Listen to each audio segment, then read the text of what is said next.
안녕하세요. 윤슬의 심리살롱입니다. 윤슬의 심리 이야기. 많은 사람들이 끌어당김에 관심이 많으신 것 같아요. 성공하고 싶으신 거죠.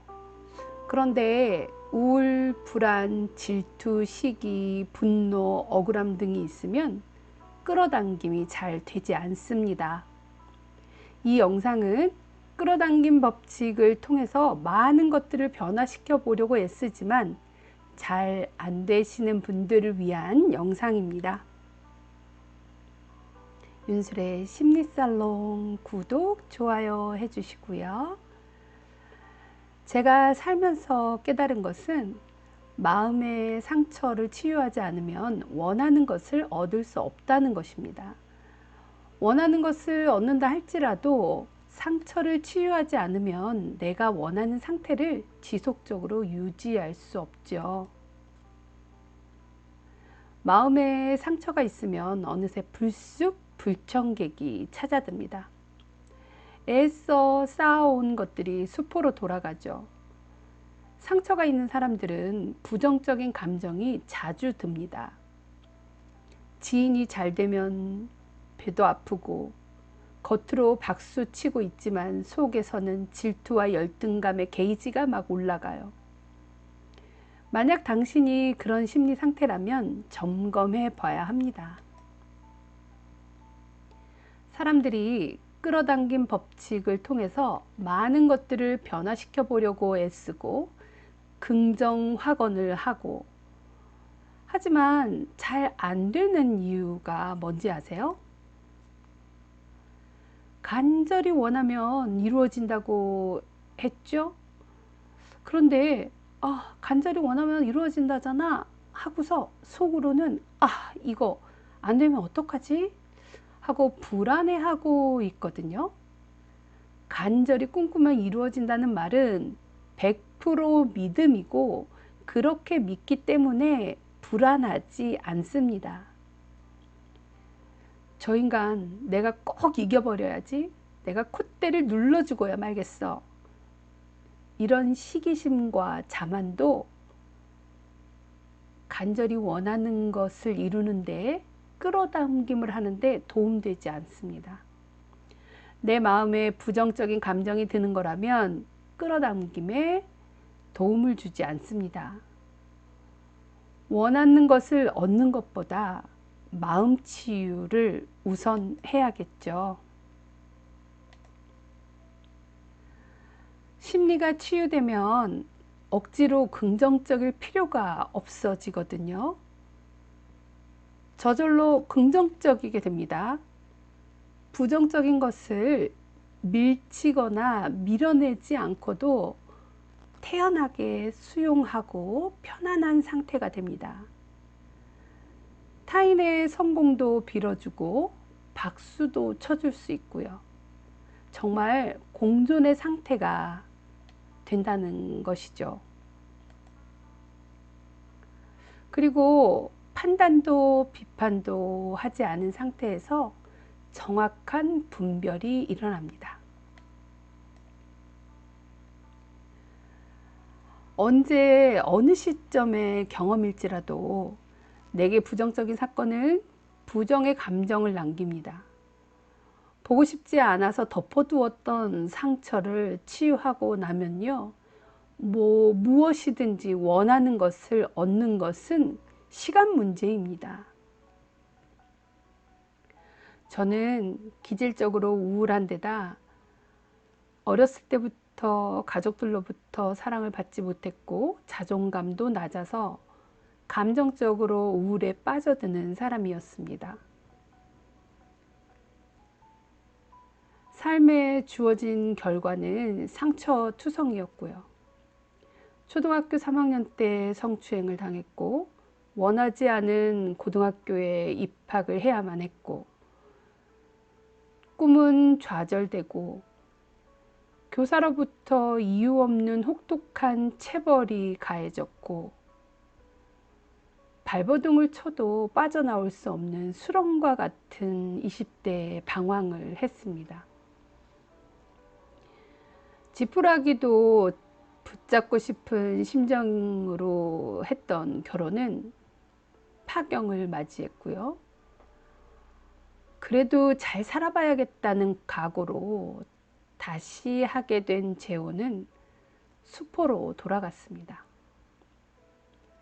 그 이후로도 경쟁자로부터 배신을 당하고 사기로 재산을 탕진하고 쌓아온 커리어는 단절되고 누군가에게 도움을 요청할 그런 성격도 못 되고 막막한 현실들이 눈앞에 도사리고 있었습니다.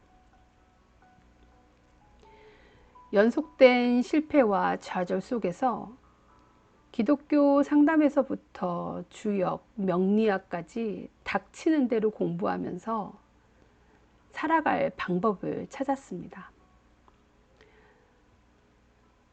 끌어당김을 할 수 없을 만큼 KO 완패했지만 어떻게 살아가고 있었습니다. 무슨 살아갈 맛이 났겠어요. 그런데 그게 저의 가장 큰 문제라는 것을 알았습니다. 살고 싶어서 사는 게 아니라 죽지 못해서 살고 있었습니다. 좋은 일이 일어나도 그닥 기쁘지 않았고 나쁜 일이 일어나면 그러니까 죽어야지 했던 거예요.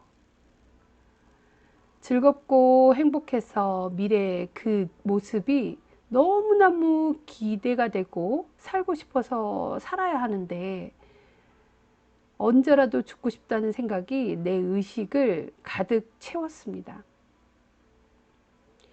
억지로 살고 있었던 거죠. 살아있으니까 죽지 못해 산다. 살아있으니까 그래도 열심히 살아야지. 그렇게 그냥 억지로 무언가를 성취해 가면서 살았습니다. 자식들이 있으니까 그 앞에서 열심히 사는 모습을 보여야 했기에 죽지 못해서 살아갑니다. 엎질러진 물들을 닦아가면서 공부하고 일하고 버티며 배터리가 방전되기 전까지 살아가고 있었습니다. 그렇지만 저 같은 감정이나 이런 의식을 우리 아이들에게 대물림해주고 싶지는 않았어요. 나처럼 힘들게 살아가게 하고 싶지 않았습니다. 아이들을 잘 키우고 싶었습니다. 이왕 공부하는 거 나처럼 힘들게 살아가는 사람이 있다면 그들에게 희망이 되어주고 싶었습니다. 그래서 기를 쓰고 공부했습니다.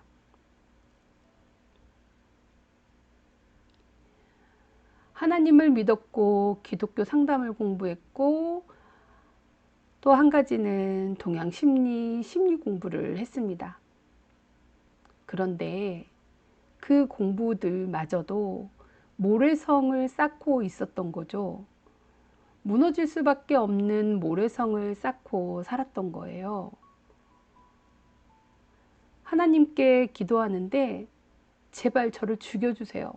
그냥 이렇게 힘들게 사느니 저는 그냥 차라리 죽는 게 낫겠습니다. 하고 원망하고 불평하고 하소연했습니다. 그냥 저는 죽는 게 낫겠습니다. 지금이라도 당장 죽었으면 좋겠습니다. 하고 기도했습니다. 정말 내가 이렇게 죽고 싶은데 하나님께서 뭘 좋은 걸 주시겠어요. 살고 싶다는 사람에게나 주지 죽고 싶다는 사람에게 뭘 주시겠어요? 얼마나 어리석었는지 돌파구를 찾으려고 심리 공부를 닥치는 대로 한 것 같은데 너무나도 한참 만에 깨달았습니다. 그래도 하나님을 믿지 않았더라면 상담이나 동양 심리 공부를 하지 않았더라면 진작에 이 세상을 마감했을지도 모르겠지만 아무리 열심히 살아가려고 발버둥을 쳐보지만 이 마음의 깊은 내면의 부정적인 이런 내면의 상태는 행동의 결과는 부정일 수밖에 없다는 거예요. 아무리 내가 원하고 바라는 것이 있지만 실제 그 원하고 바라는 것은 내 밑바닥에서는 죽고 싶어였거든요. 우주의 원리도 그렇잖아요. 내 그 밑바닥 심리가 그렇게도 지저분하고 부정적인데 저에게 좋은 게 오겠어요? 잠재의식이 좋은 걸 끌어당길 수도 없었던 거죠. 나의 의식은 늘 죽음에 가깝게 있었다는 걸 뼈저리게 느끼고 나서야 비로소 정신을 차리게 되었습니다. 그 후론 그냥 살아있으니까 열심히 살아야지 하는 마음은 사라졌습니다. 내 힘으로 억지로 살아가려고도 그렇게 버티려고도 하지 않습니다.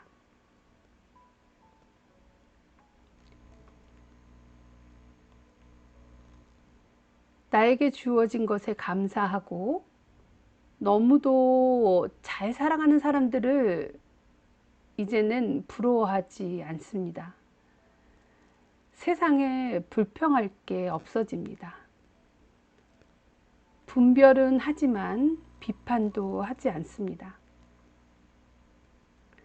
모든 것을 초연하게 받아들이게 되었어요. 불쑥불쑥 찾아오는 그 부정적인 감정에 저를 내맡기지도 않았습니다. 그랬더니 그런 감정은 이제 자주 찾아오지도 않더라고요. 오래 머물지도 못하고 금세 사라져 버립니다. 또 언제 다시 올지 모를 그런 감정들이지만 이제 두렵지 않게 받아들입니다. 그러면서 마음을 내려놓을 수 있는 가벼운 솜털처럼 그렇게 편안하게 시간을 보냅니다. 열심히 산다는 생각도 즐겁게 살아야지 하는 강박적 생각도 하지 않습니다. 누군가에게 연연하지도 않고 어떤 사건에 매이지도 않고 누군가를 부러워하고 질투하지 않습니다. 예전보다 더 세상을 향해 좋은 일도 하고 어떤 좋은 일이 생길지 모른다는 호기심으로 내일을 기대합니다. 그러고 나니 매일매일 하나님께서 좋은 것을 보내주십니다. 기쁨으로 살아갈 수 있게 되더라고요. 이 떨어졌던 주식이 회복되고 매수하는 주식마다 오르고 어떤 종목이 오를지 꿈에 보이는 날도 있고 상한가 종목까지 꿈에 나타납니다. 대박 사건이죠. 도와주지 못해서 미안하다고 연락이 오고 딸의 장학금을 준다고 연락이 오기도 하고 참 신기하죠. 이렇게 원인을 알게 되니 마음이 치유됩니다. 시간이 좀 걸리긴 하지만 저 같은 사람이 변화된 걸 보면 기질적 우울도 변화될 수 있더라고요. 근본적인 감정의 쓴뿌리를 정화시키지 못하면 미로에서 헤매게 됩니다. 내 감정은 몸이 기억하고 있어서 하루아침에 바뀌지는 않습니다. 하지만 상처는 치유해야 합니다. 부정적인 기질도 변화될 수 있습니다. 사랑을 받고 살았느냐 그렇지 않느냐에 따라서 상처를 잊어버리기도 하고 상처를 대수롭지 않게 여기기도 하고 자연스럽게 치유되는 사람이 있는가 하면 상처가 곪고 골마서 터져도 모른 채로 살아가는 사람들이 있고 상처를 덮어놓고 살아가는 사람들이 있습니다. 우리가 모두 좋은 부모를 만나거나 좋은 선생님, 좋은 반려자를 만나면 내 상처는 치유됩니다. 하지만 그렇지 못한 경우 상처에 상처를 덧입게 되는 아픔이 가중되기도 하죠. 그래서 하나님이라는 대상이 필요합니다. 하나님은 변함없이 우리를 사랑해 주시기 때문이죠.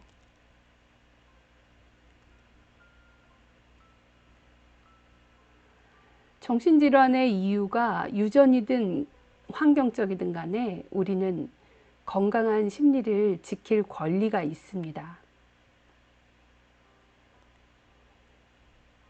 상처를 받지 않는 것은 나의 권리이고요. 상처를 치유하는 것은 나의 의무입니다. 상처가 치유되면 모든 것을 얻을 수 있습니다. 상처 치유가 더 먼저입니다. 하나님을 믿으면 상처도 치유됩니다. 주 안에서 모든 것을 구하는 대로 주신다고 하셨거든요. 모든 것을 구하는 대로 주시는 대로 받으세요. 100% 믿으시면 됩니다. 이야기 들어주셔서 감사합니다. 다음 심리 이야기에서 또 만나 뵙도록 하겠습니다. 사랑합니다.